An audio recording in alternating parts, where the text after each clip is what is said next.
Complete Spider-Man movie timeline, complete with No Way Home spoilers, explained. Go! Okay, so it all started back in the year 2002, a simpler time, back when people walked around with their faces exposed to the elements and 28-year-old men went to high school with sexy werewolves. Peter Parker here is a normal little nerdling whose best friend is Harry Osborn, son of rich genius Norman Osborn. You know, I'm something of a scientist myself. And these two, their paths intersect in an exceptionally convenient way. The same week that Normie experiments on himself with super soldier serum, Pete goes on a field trip and winds up bitten by a radioactive spider. Bada bing, bada boom, dude gets buff. Also, gross wrist holes and psychic abilities to sense danger. You know, like a spider. Pete immediately tries to capitalize on his spider powers by partaking in a wrestling match so he can afford a car to impress his high school crush, Mary Jane Watson, who, by the way, is stooping Deathstroke. Pete gets screwed over by the promoter, who is immediately robbed. Now, Pete lets the burglar go. Uncle Ben tries to reason with the robber's partner, Flint Marko, who in a moment of distraction shoots and kills Ben. The two get away, but Peter tracks down and kills Mr. Frosted Locks over here. So anyway, Pete graduates and starts to clean up the streets of New York. He becomes a huge hit. Street buskers make songs about him. The Daily Bugle decides he's a menace. Life is going according to plan. Guy with 8 hands.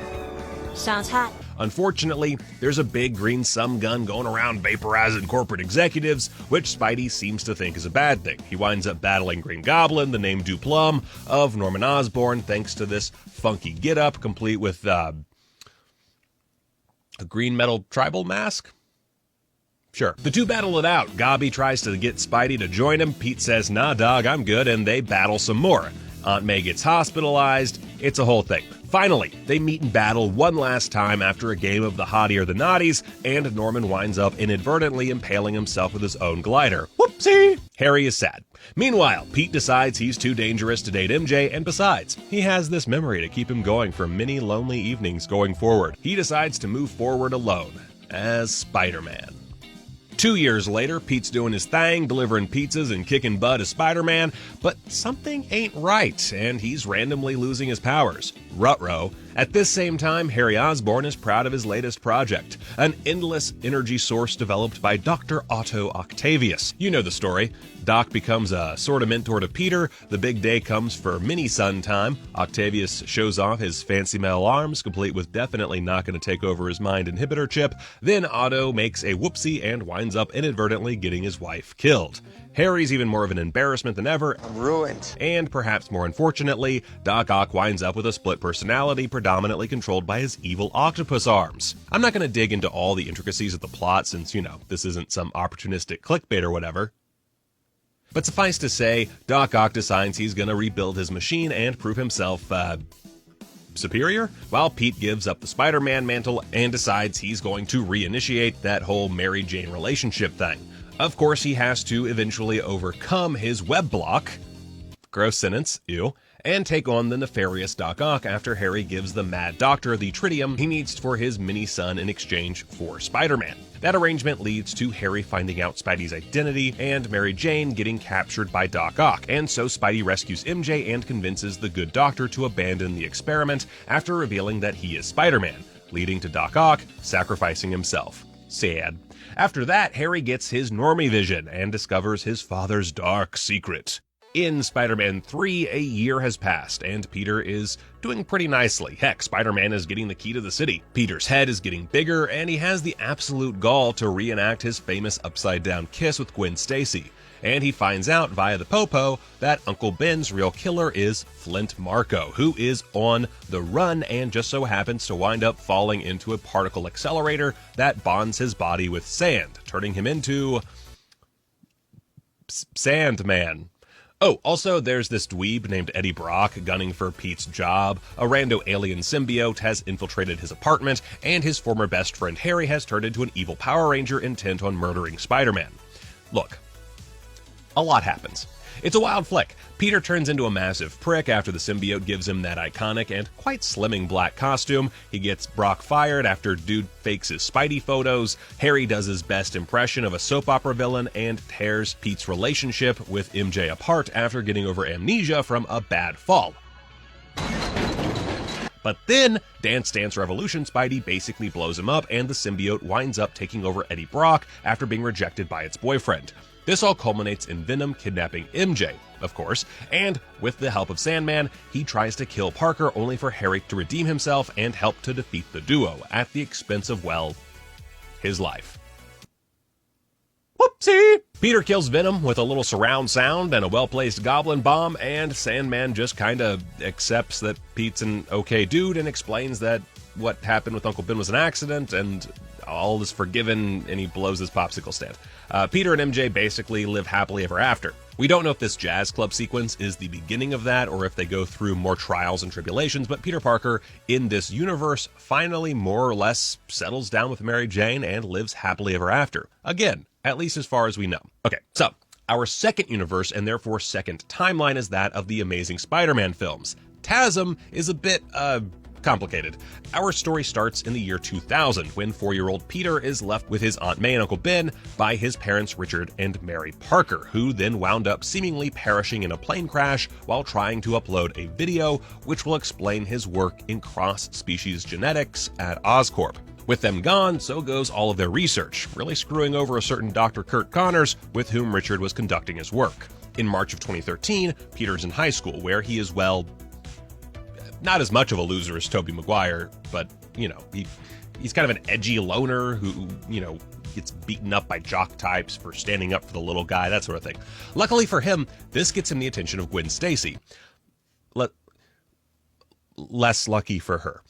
The same day he gets beaten up, he discovers an old briefcase of his father's within which he finds a photo of his dad with Dr. Connors. Oh, also a calculator, a work ID, a secret folder full of sciencey junk, and these glasses that just so happen to be his exact prescription. Just a lucky 30-year-old kid.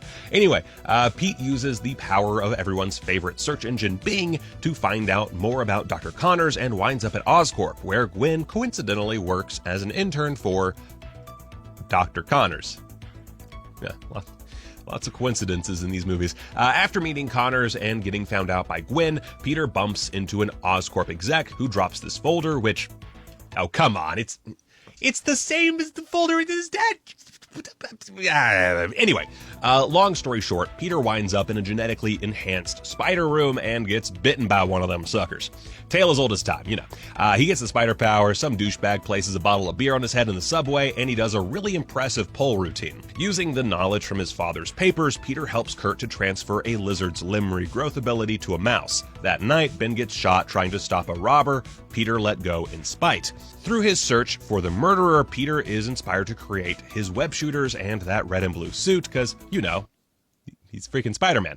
Meanwhile, Connors is pressured to start human trials. At the risk of losing his life's work yet again, he attempts the tried and true method of self-experimentation and, well, he turns into a giant maniacal lizard person with dreams of turning the world into lizards.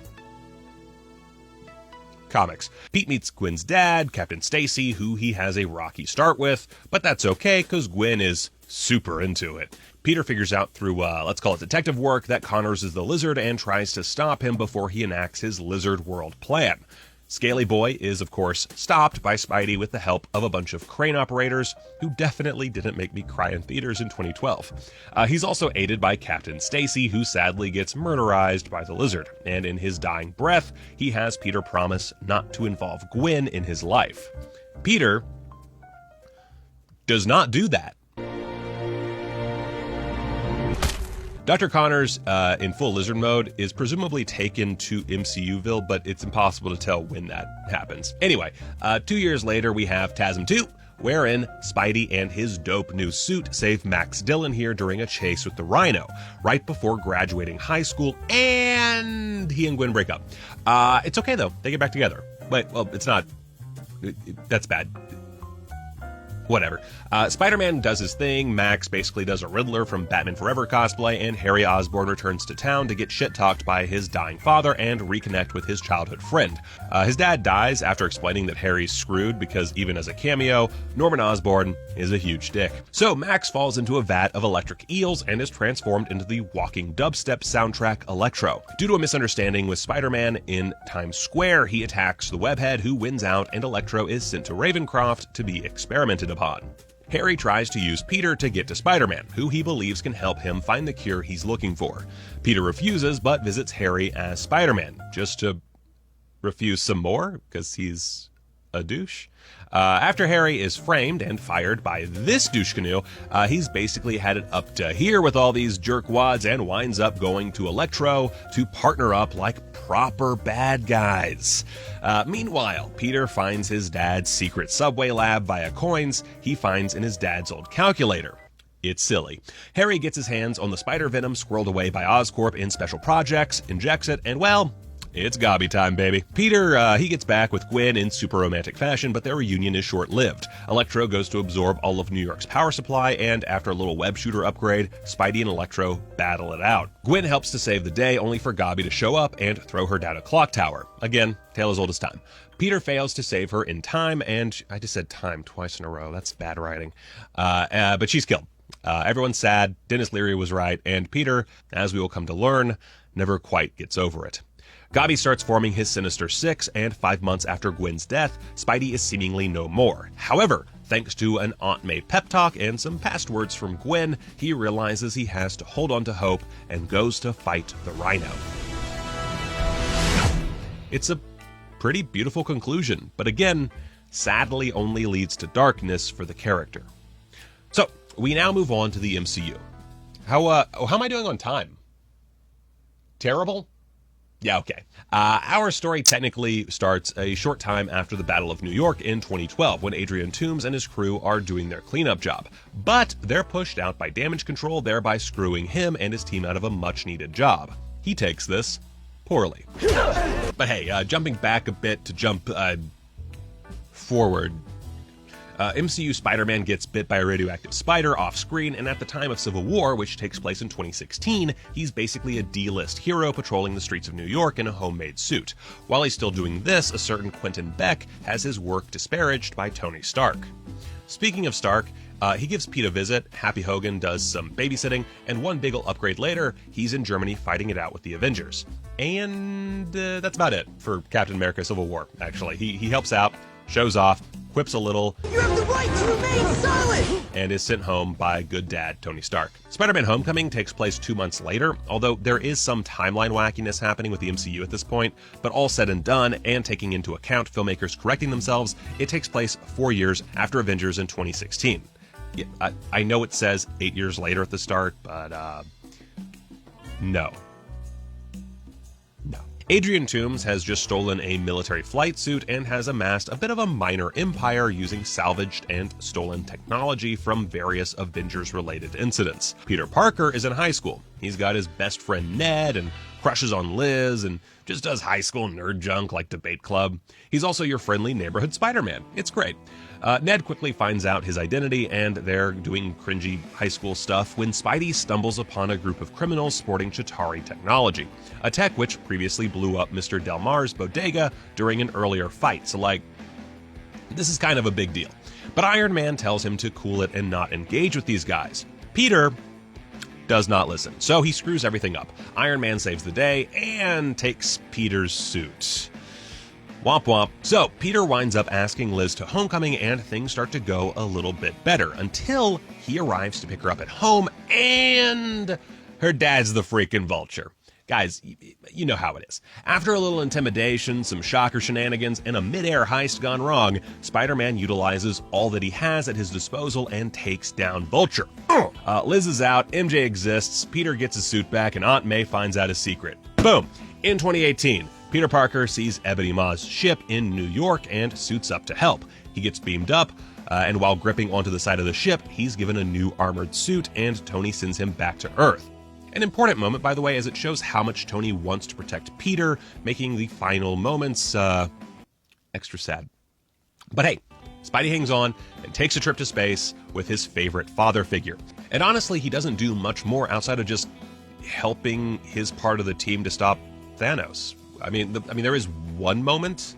You're an Avenger now. And he does a great job. Unfortunately, well, Star-Lord is a very emotional man, and one whoopsie later... I don't feel so good. Boy, every time, just ruins me. So Peter is snapped away. Give me a minute, guys. Okay, 5 years later, the remaining Avengers do their whole time travel world-saving routine, and bada bing bada boom, Hulk takes the hard snap and brings everyone back, including our dear Mr. Parker. Oh god, there's Hawkeye making me cry. Oh gosh darn, even freaking Hawkeye. Anyway, Pete returns in the big climactic battle. Stark hugs the hell out of him, and... We won. God dang it, movie. Peter witnesses Tony sacrifice himself for the greater good, and he's at his funeral. And moving on.